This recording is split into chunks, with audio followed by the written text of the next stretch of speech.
Bismillahirrahmanirrahim. Assalamualaikum warahmatullahi wabarakatuh. Anak-anak murid tahun 5 yang disayangi. Jadi alhamdulillah hari ini kita akan belajar yaitu bidang sirah. Dan dalam bidang sirah ini kita akan mempelajari satu tajuk di pelajaran 14 pada muka surat 135. Itu tajuk Perjanjian Hudaibiyah. Pada tahun 5 yang lepas kamu telah belajar mengenai bagaimana penghijrahan Rasulullah sallallahu alaihi wasallam daripada kota Mekah menuju ke kota Madinah, dan seterusnya kamu belajar juga bagaimana piagam Madinah, Nabi membentuk piagam Madinah bersama-sama dengan para sahabat. Dan pada hari ini kita akan belajar Perjanjian Hudaibiyah. Baik. Apa itu Perjanjian Hudaibiyah? Baik, inilah yang akan kita terangkan pada hari ini. Apakah latar belakang peristiwa Perjanjian Hudaibiyah itu? Baik. Sila buka muka surat 135. Baik, kalau kita lihat, ini adalah satu peta di mana Mekah dan Madinah. Jarak antara kota Mekah dan Madinah ini lebih kurang 5 hingga ke 600 km.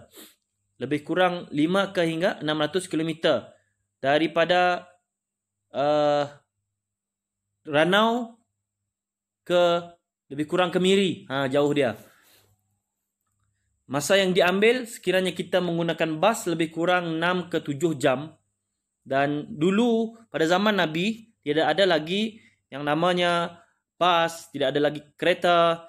Dan Nabi, kenderaan yang paling canggih digunakan ketika itu adalah kuda ataupun unta yang memerlukan masa sehingga seminggu, berhari-hari untuk sampai ke kota Madinah sekiranya daripada kota Mekah. Baik.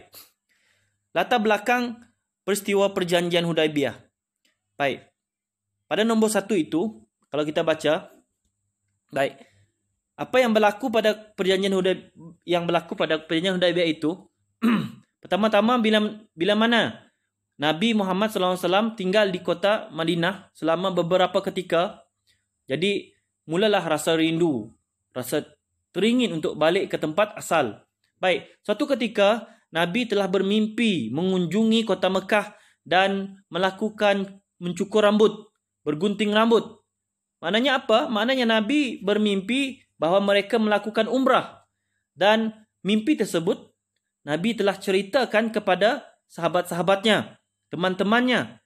Dan rupa-rupanya sahabat-sahabat Nabi juga rindu untuk pergi ke menziarahi kota Mekah, kerana kota Mekah itu ialah tempat mereka tinggal. Daripada usia Nabi masih kecil, baru lahir, sehinggalah Nabi berusia 53 tahun, Nabi berhijrah ke Madinah.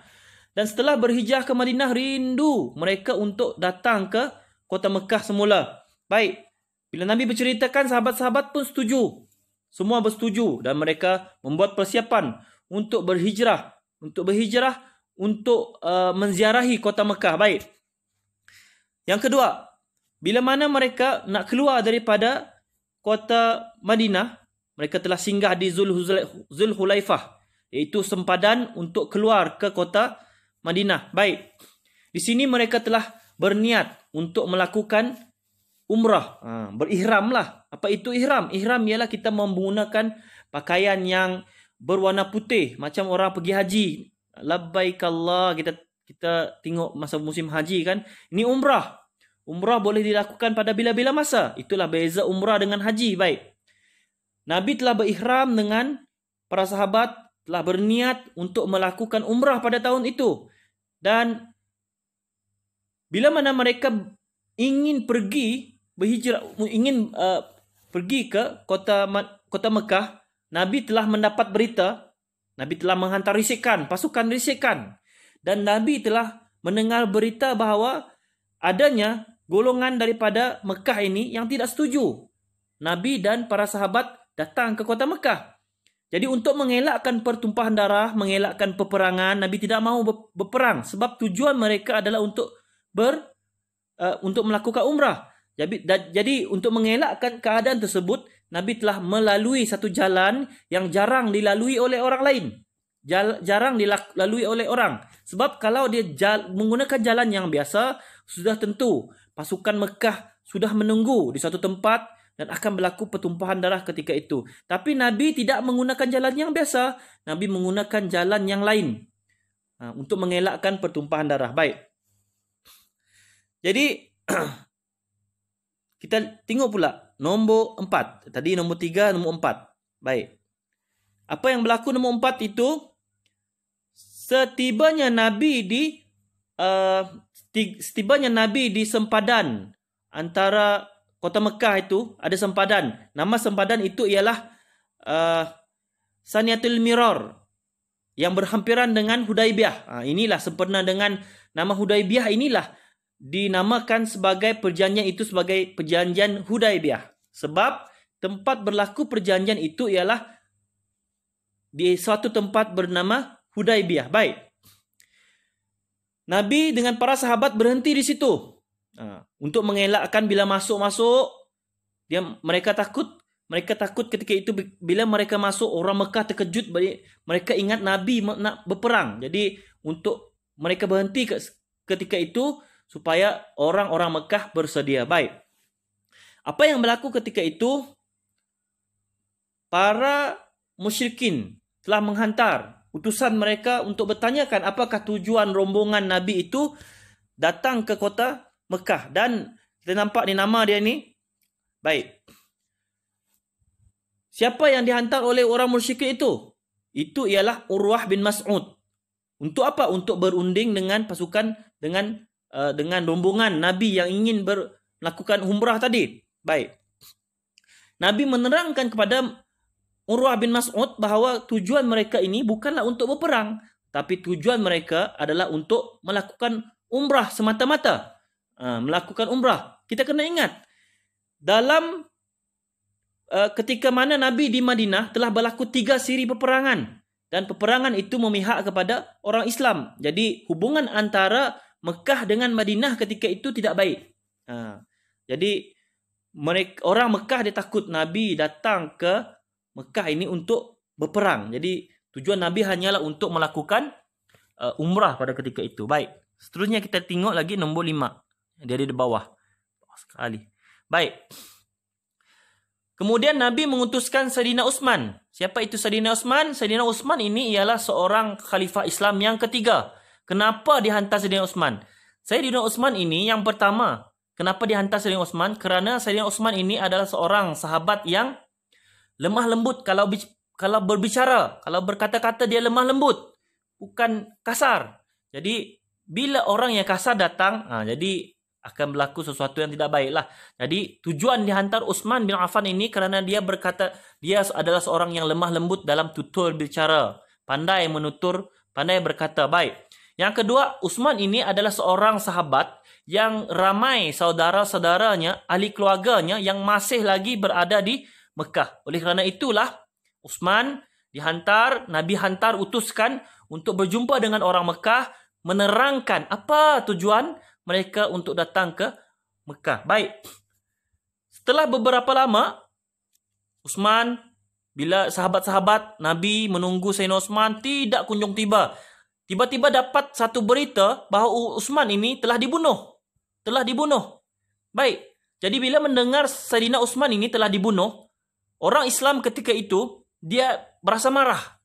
Berasa murka. Kenapa? Kerana bila mana Sayyidina Utsman dibunuh, mereka berkata kita haruslah menuntut bela atas kematian Sayyidina Utsman. Baik.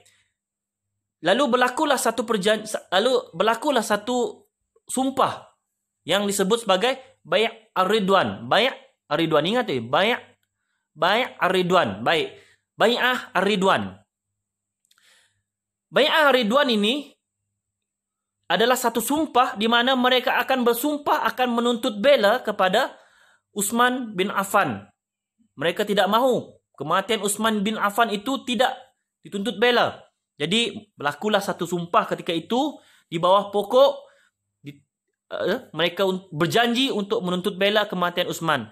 Baik. Sebelum mereka melakukan tuntut bela tersebut, tiba-tiba mendapat satu berita rupa-rupanya Utsman ini bukanlah dibunuh. Rupanya Utsman ini ditahan. Ketika itu mereka rindu. Ahli keluarga Utsman di Mekah pun rindu terhadap Utsman. Mereka pun tahan Utsman, ajak makan, minum. Begitulah. Yang seterusnya, ini yang keenam tadi. Apabila tersebar berita tentang Bai'ah Ridwan. Bila mendengar berita tentang perjanjian Bai'ah Ridwan ini, perjanjian Ridwan ini, musyrikin Quraisy pun rasa gerun. Mereka mahu perjanjian damai dibuat. Seterusnya orang Mekah, dia menghantar satu orang cerdik pandai dia, iaitu Suhail bin Urwa. Suhail bin Amru. Suhail bin Amru ini ialah seorang Quraisy yang pandai berkata-kata. Dia adalah seorang penyair yang hebat ketika itu. Pandai berkata-kata, pandai bersyair, menyusun bicara. Jadi dia dihantarlah Suhail bin Amru ini. Baik, bila dihantar Suhail bin Amru ini, maka berlakulah di sini satu perjanjian antara golongan musyrikin Mekah dengan Nabi Muhammad sallallahu alaihi wasallam.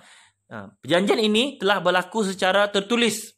Baik, inilah yang kita akan kaji lepas ni. Apakah yang berlaku dalam perjanjian tersebut? Baik. Yang ketujuh, kemudian baginda memerintahkan kaum muslimin bertahallul dengan menyembelih haiwan ternakan. Baik. Maksudnya apa? Bila mana Nabi berniat untuk melakukan umrah, baik. Jadi dalam perjanjian tersebut, mereka tidak membenarkan rombongan daripada Madinah, rombongan Nabi, untuk apa? Untuk melakukan umrah pada tahun itu. Sebaliknya, tahun depan baru boleh buat umrah. Kata mereka. Baik. Jadi, Nabi bersetuju dengan perjanjian itu. Salah satu perjanjian tersebut, okeylah. Nabi kata, okeylah. Kami bersetujulah dengan perjanjian ini. Kami tidak akan melakukan umrah pada tahun ini. Bermakna, kami ini kena bertahalul. Tahalul itu apa? Tahalul itu maknanya setelah kita melakukan umrah, kita kena bertahalul. Tahalul itu menghalalkan apa yang tidak boleh semasa kita berihram lah. Baik. Macam mana tahalul itu? Tahalul itu mencukur rambut, mengunting rambut, paling kurang menggunting rambut lah. Ataupun bercukur rambut. Itulah perbuatan tahalul. Kenapa tak Nabi bertahalul? Kerana pada tahun itu mereka tidak akan dapat masuk ke dalam kota Mekah. Tidak akan dapat menziarahi Kaabah. Tidak akan dapat tawaf di Kaabah. Jadi, oleh kerana mereka tidak dapat melakukan tawaf, tidak lengkaplah umrah mereka pada tahun itu. Bila tidak lengkap, itulah mereka dikenakan dam. Disebut dam ataupun denda. Apa denda dia? Menyembelih haiwan ternakan. Baik. Oleh itu Nabi menyuruh para sahabat bertahalul, bercukur rambut dan menyembelih haiwan ternakan. Adakah dikira perbuatan itu sebagai perbuatan umrah? Ya, masih dikira sebagai melakukan umrah. Baik. Kemudian, di sini kita akan lihat isi perjanjian Hudaibiyah dan kesannya. Ya, ini akan kita sebutkan pada minggu hadapan. Jadi, apa-apa soalan, saya minta murid-murid semua boleh mesej saya sendiri secara personal ataupun dalam grup. Dan tugasan saya akan sebutkan di dalam grup nanti. Wabillahi taufik wal hidayah. Assalamualaikum warahmatullahi wabarakatuh.